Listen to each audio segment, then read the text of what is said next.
Hello, BookTube. This is the Jumbo Genre Recommendation Tag.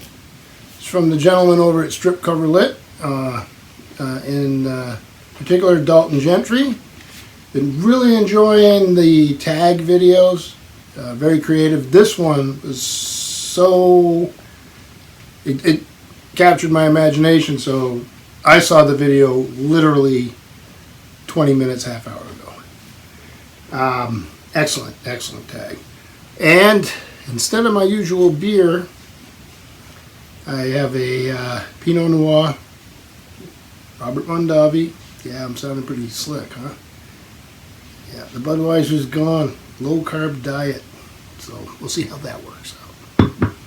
I'm all about the carbs. But life changes when you get a bit older.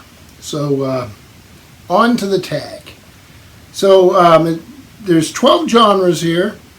I really love Dalton's answers to all of them. I'm sitting there going, yeah, okay, you know. But mine are going to be different. Otherwise, what would the point be? He did grab a few from me, but I enjoy all the genres. Have so many that it's not a big deal.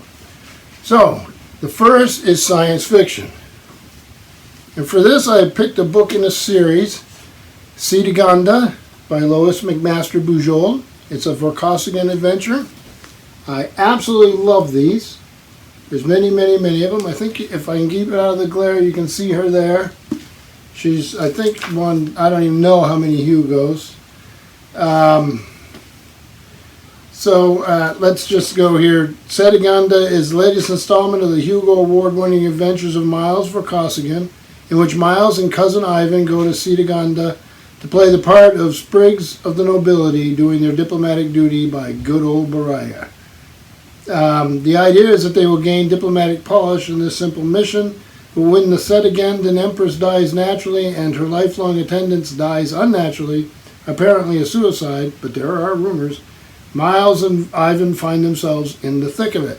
And in this series, Miles is always in the thick of it, and it's wonderful. So if you're recommending a book, this is if you're recommending somebody to read something, I guess. So if you're recommending a book and to somebody who hasn't read in a long time and you want to recommend a sci-fi, easy entry, a lot of adventure, good characters, fun. My opinion, you can pick up anywhere in the series, which makes it even better. So as a librarian, I do that a lot. And Dalton was saying he's a bookseller, and same type of thing. You usually want to get a bunch of questions, but there are times when you can just say, okay, well, I got an idea. This might work. Give it a shot. So in this case, the tag is they give it the shot, and that's fine. The next thing is a fantasy.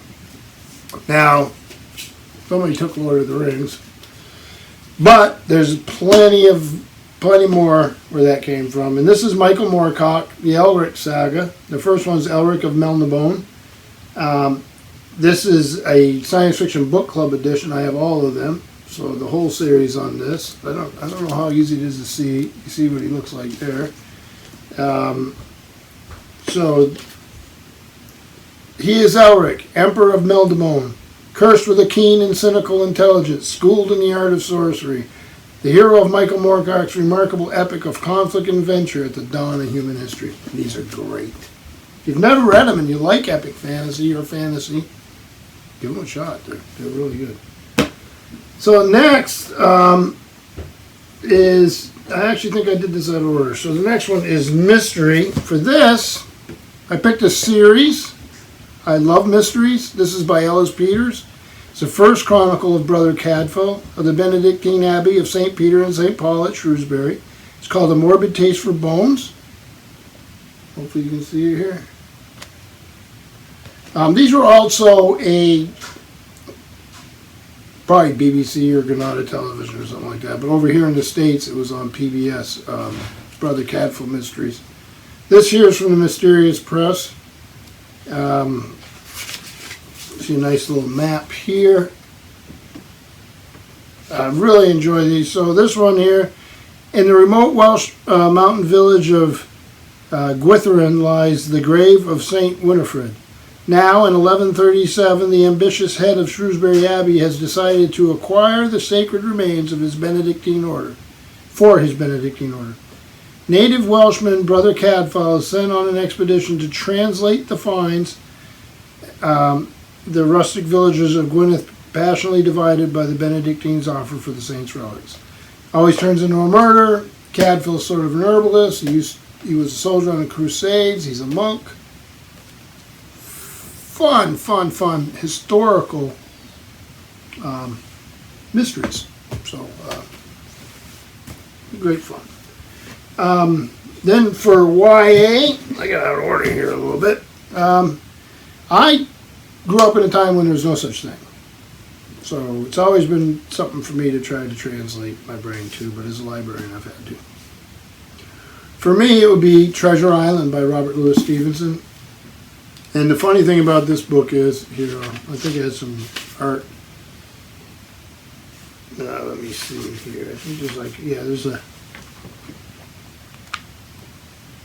One of the great books when I was growing up. But this book's sort of neat because it has another very good choice. And it's Rudyard Kipling's Captain's Courageous. And either one of them would work, in my opinion. So, there you go. So, YA, gave either one of them a shot. They're great. And then next, horror. Now, I grew up in New England. And as a teenager, I lived in Bangor, Maine, on Pond Street, right down. I could look out the corner of my house and directly at Stephen King's house. And I made the mistake on an autumn night in that big old Victorian house I lived in. A night my parents went out. I couldn't have been 12. I don't know how old I was. Maybe 13, 14. Of reading this next novel, The Choice, by Stephen King. Because he was a celebrity in the neighborhood, for sure. And I was a reader.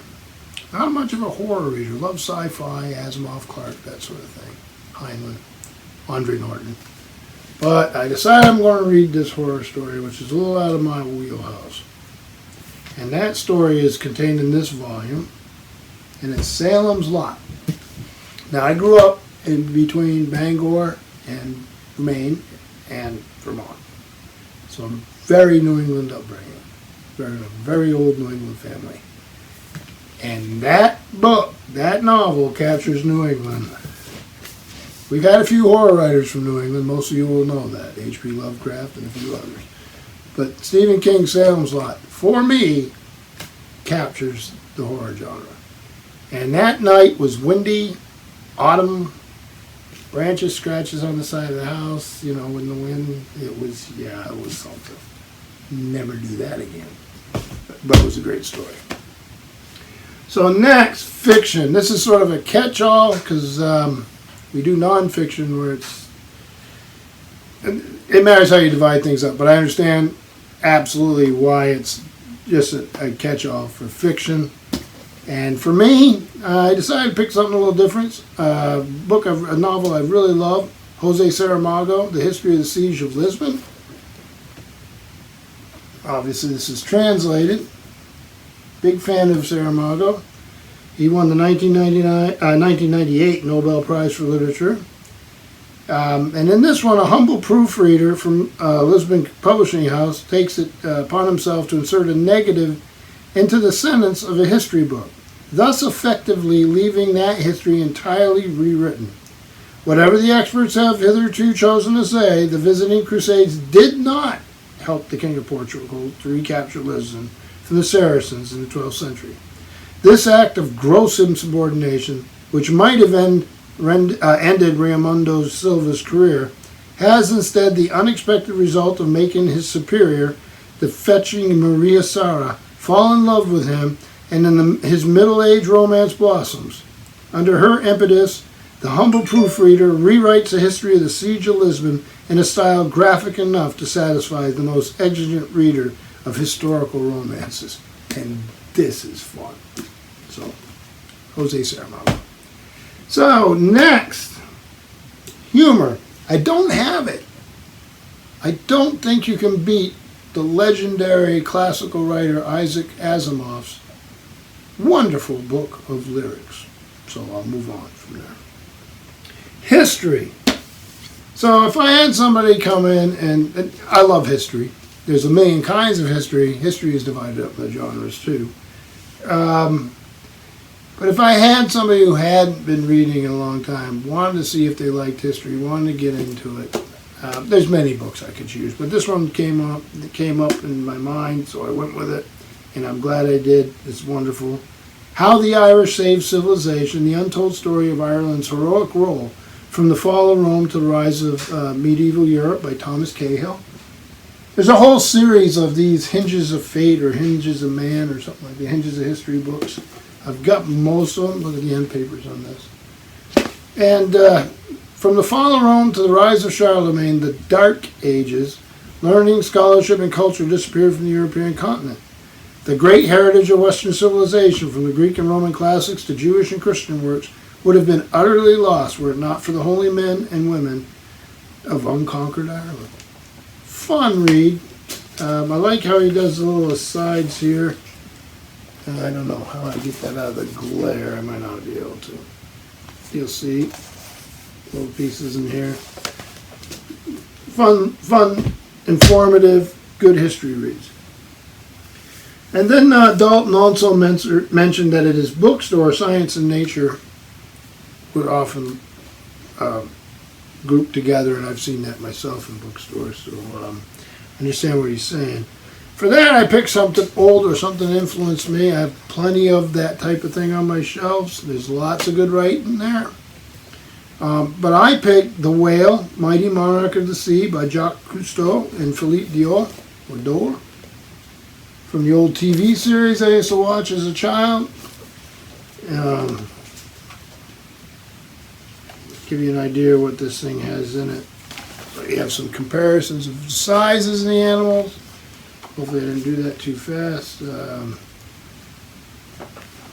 underwater photography. When I was a boy, that was new stuff. Cousteau was the co-inventor of the Aqualung, scuba gear. And he had a TV series on. I'm sure most people don't remember, but I certainly do, and it was wonderful. He was quite a character, and he took his ship, the Calypso, around the world and explored the undersea part of the world, which had never been done. They made a lot of innovations in camera, scuba gear, underwater living. It was his life. He was a character that's worth reading about. I have a biography of him too, so there should be more of those coming along, I would hope. Really influential fella. And then on craft, I almost went with some boat building books, but I think Dalton was getting at the craft for the writer, and so I wanted to keep in the spirit of what he intended. So for that, I went for The Art and Craft of Poetry by Michael J. Bugeja. I do write poetry. I do not publish poetry, probably because I do not write poetry well, but I do write it. This book is about the making of a poet. You. It is written in a particular order to help you develop both yourself as a poet and your poetic works. You begin with a chapter on generating ideas for poems and end with a chapter on the total poem, summarizing key elements in the creation of publishable verse. So it's a wonderful, organized, very handy book. And it has excerpts from, this is just not working. Oh, maybe if I do it. I don't know if you see any of those names. One could hope you do, but don't know what to do about the lighting in here. And then the last one is Dark Horse, a book that didn't fit. And I'm reading the new Conan series, Savage Sword of Conan, Conan the Barbarian, Red Sonja, Age of Conan, all these new Marvel comic books. So that was first on my mind. Then, of course, some graphic novels, anything from The Watchmen to Superman, Batman, and all that stuff I love. But I ended up going for this.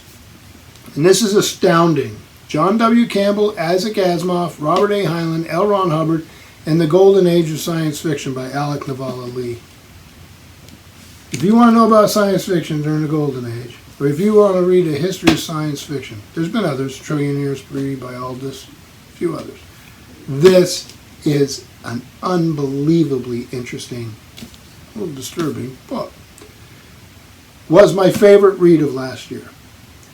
And Paperback Junky did a brilliant interview with the author on his channel. So go over to Paperback Junky and check that out.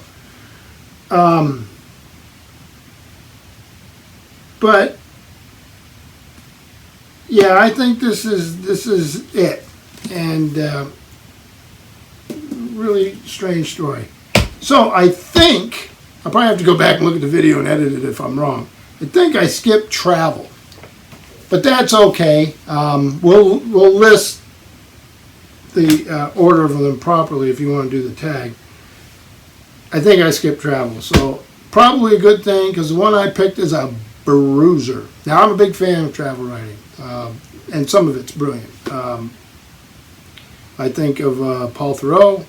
I think of Jan Morris. I think of Patrick Lee Fermor. The list is endless. There's just great stuff out there. But if somebody was coming to me and wanting to get a taste for it, I don't know how you could beat this.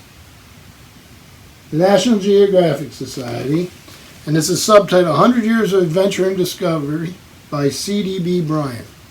And this volume is amazing. It goes through 100 years of travel writing. And how we look at that, and how we look at people now, and how we looked at them 100 years ago. And you see the whole evolution of our interpretation of the other, of people who, look at this, of people who aren't from our own communities, and how that has evolved, and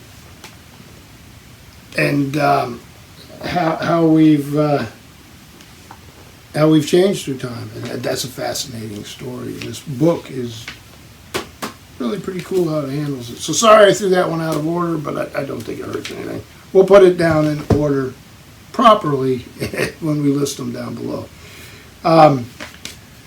So the next job, as always, is to tag people. I made a quick list here. Brianna's Library, and Joseph Francis Burton, Paperback Junky, who I mentioned, who did the Alec Navala Lee interview, great channel. Totally Pretentious, Earnestly Eston, Final Blow Joe, who probably can give you some great answers on sci-fi and fantasy and the others, and the mystery. I think he reads a lot of thrillers. Tod the Librarian, and one of those answers will be, okay, I won't say it. And Todd's Bursting Bookcase. Hope you're feeling better, Todd. And then Bookish North. So we'll see what she has to say. Again, Dalton and Strip Cover Lit, thank you very much for tagging me on this. I enjoyed it so much, had to get right to it. I've got a couple days where I won't be filming anything, so we'll see how it goes. But yeah, I really enjoyed this. So, no beer, but cheers. Thank you, BookTube.